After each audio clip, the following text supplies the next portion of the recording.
I have stuck close to Lincoln, who was only indirectly connected with the economic and social transformations of the period.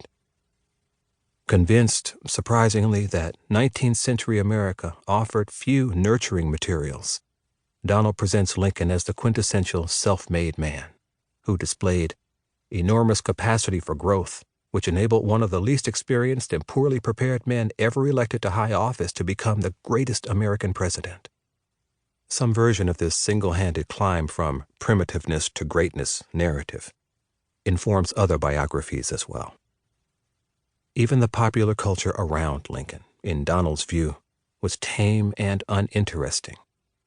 A cotton candy sea of maudlin writing and preachy effusions, as captured in Donald's generalization about the Civil War era. The feminine 50s were gone, but they were followed by the sentimental 60s and the saccharine 70s. It's true that there was a sentimental strain in the culture that held appeal for Lincoln, but the cultural scene was also ablaze with sensationalism, violence, and zany humor. Literature, penny newspapers, music, and popular exhibits full of strange, freakish images that sometimes verged on the surrealistic. This was the bizarre, turbulent popular culture, sulfuric acid, not sap, that Lincoln participated in daily in his own jokes and stories, which were modified versions of an American humor whose chief characteristic, he said, was grotesqueness. The current book reveals that Lincoln, far from distanced from his time, was thoroughly immersed in it. When he entered the presidency, he was neither inexperienced nor unprepared. To the contrary, he redefined democracy precisely because he had experienced culture in all its dimensions, from high to low, sacred to profane, conservative to radical, sentimental to subversive. Ralph Waldo Emerson noted that genius lies in being altogether receptive, in letting the world do all and suffering the spirit of the hour to pass unobstructed through the mind. For Lincoln, this meant traversing a culture's idioms, what Emerson called the whole scale of the language, from the most elegant to the most low and vile. In Emerson's words, a great style of hero draws equally all classes, all the extremes of society, till we say the very dogs believe in him. The person who most fully represented this breadth of vision, Emerson wrote, was America's 16th president.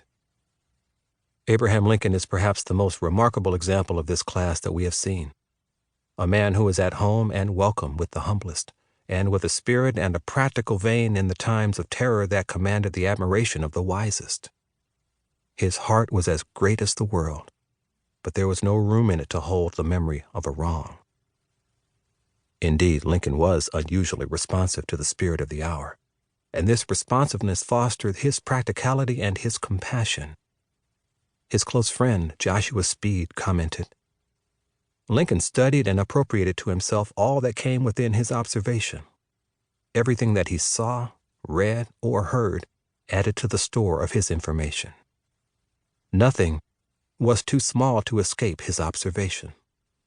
The Illinois lawyer Leonard Swett reported that Lincoln, who on the law circuit talked endlessly with average folk by day and pored over Shakespeare or Euclid by night, was the most inquisitive man I have known, one for whom life was a school. He was always studying and mastering every subject which came before him. Lincoln believed that the surroundings shape the person. According to his law partner, William Herndon, he often said, "Conditions make the man, and not man the conditions." But Herndon emphasized Lincoln also believed firmly in the power of human effort to modify the environments which surround us. Fate and free will, then, combined in Lincoln's outlook. There were times when he felt that fate had taken over.